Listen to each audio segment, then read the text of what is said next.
Sulat ni Apostol Pablo ngadto kang Tito, Kapitulo 3, versikulo 14. Ug patun-a ang atong mga sakop sa pagpugi sa mga maayong pamuhat aron sila makatabang sa mga hitabo nga talabangon o nga dili unta sila magmadili mabunga. Talaygo ng atong buhay ng Diyos sa iyang pulong. Nagaingon ang pulong nga patun-a ang atong mga sakop sa pagpugi. O wadto ka sa proverbio, ang taong tapuan padtuon dito sa Olmigas. Matod pa niya ring Solomon, umadto ka sa Olmigas, ikaw taong tapuan. O palandungan sila dito. Bisan sila walay kapatas na ikupunuan, sila nagapugi, nagabuhat sa ilang mga bulhaton. Nga nagatigom o pagkaon sa ting-init alang sa ting-ulan. So magpugihon sila.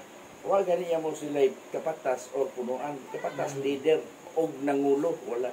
Bisan na sa, ang dire, gingon ni Apostol Pablo nga, o patun-a ang atong mga sakop sa pagpugi sa mga mayong pamuhat aron sila makatabang sa mga hitabo nga talabangon. Mga hitabo nga talabangon, dili na usa ka senaryo kundi sa bisan unsa nga espiritu nga talabangon.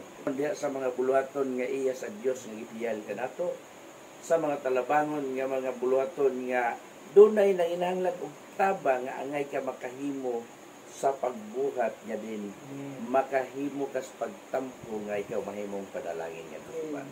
Nga dili unta sila magmadili mabungahon. So gikinahanglan yun nga patun-on sa makugihon sa pagkamatinabangon o gikinahanglan nga magmabungahon. Dili unta sila magmadili mabungahon. So gikinahanglan yun nga mabungahon nga sa kanunay magmadagayaon diha sa bulaton sa Ginoo. Nga sa nasayran ninyo nga diha sa Ginoo ang inyong pagpangabudlay dili makawang. Sa tanan paagi, sa bisan unsang paagi, kinahanglan nga kitang tanan magtuon sa pagpugi sa pagbuhat nga kitang tanan epektibo diya sa bulaton og mabungahon. Sa nasayran nato nga ang atong pagpangakahago, ang atong mga pagbuhat, ang atong mga pagbudlay dunay bugti kana sa Dios. Unsay buot pasabot? Makahimo kag mga butang nga gikinahanglan sa uban nga din ikaw may nahimong panalangin ngadto kanila gamit kas Ginoo. Diya sa atong pagkinabuhi, diya sa pag-alagad sa Dios. Dili lang sa mga butang yung tanon, kundi sa tanana diya sa buluhaton sa Ginoo.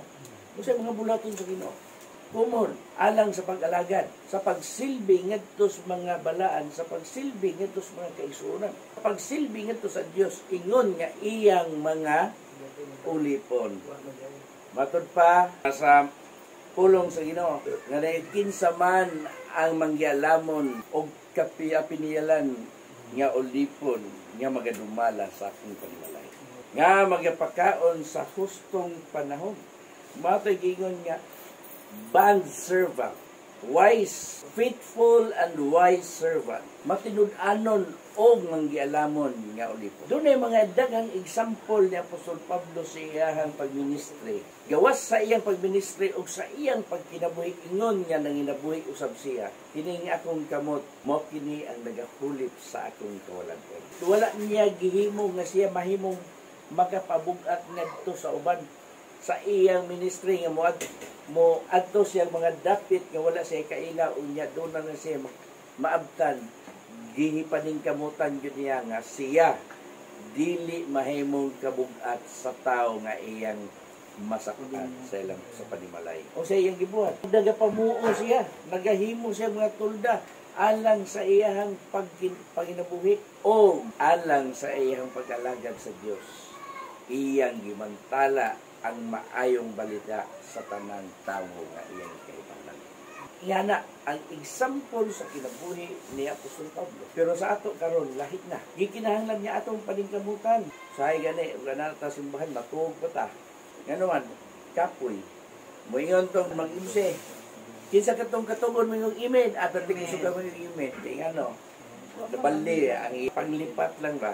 Pero tayo naghana kayong ma-prank sa kanunay, usahay, makalimot sa atong kinabuhi, atong paningkamutan nga, ang Diyos, atong malagaran o mapahimutan sa atong kinabuhi. Amen? Ingon nga iyang mga alagad, ingon nga iyang usa ka magtatrabaho. Usa ka magtatrabaho nga dili kinahanglan magakaulaw. Nga sa hustong paagi, magatudlo sa pulong sa kamaturan. Paningkamuti. Magiging na po sa Pablo. Sa dito. Paningkamuti ang pagpakita sa mong kagalingon nga ito. Sa tubangan sa Diyos, ingon nga iyang himutan. Unsaon nato sa pagpakita sa Diyos, nga ang Diyos malipay ka na to. Muna atong muna-unaon. Ang ngayon, o patuna ang atong mga sakop sa pagpugi sa mga maayong pamuhat aron sila makatabang sa mga hitabo nga talabangon o nga dili unta sila magmadili mabunganon. Nga diin, kitang tanan sakop sa panimalay sa Diyos. Amen. O kitang tanan kinahanglan magatuon diha sa pagbuhat sa inyo. Amen. Gitudlo gani nga himua ang pagbating inigsuon. Let brotherly love continue. Kaya wala kay pagbating inigsuon. O sa unang Pedro 1, puno na siya ang gugmang inigsuon. Oh. Pagbating inigsuon. Christian virtue na siya. Diha sa maong pagbati, mabuhat din mo ang gitinuha sa Diyos. Ya, angay na itong mabuhat. Amen. Doon na kay willingness sa pagbuhat. Dili ka magkahimo nga makaduha-duha ka sa pagbuhat. Kundi conviction sa imong kasing-kasing. Oh. Nga magabuhat ka nga dili magpanukok. Magabuhat ka nga din. Doon na kay pagbuhat nga dedicated ang imong pagbuhat niya sa Diyos. Ang gahom sa tao sahay mao ang pagkatatol. Mao ang pagkaburong, mao ang pagkatalawan, mao ang pagkatapulan. Amen. Mao kaday atong inward battle sa atong kinabuhi nga angay nato i-fight aron kanang tanan mahikling nato og ma-perform nato ang atong paningkamutan. Amen. So dalaygon ang atong buhi nga Dios ni mga igsoon. Og ato ni hatagan og pagtagad sa ingon kadakong pagpaningkamo mabuhat nato ni og mapasidunggan nato. Amen. Sa atong kinabuhi mo kini ang atong hatagan og dakong purpose nga kita makahimuta sa pagbuhat sa mga butang nga ang Dios malipay og mahimuot ka na. So salamat sa Ginoo.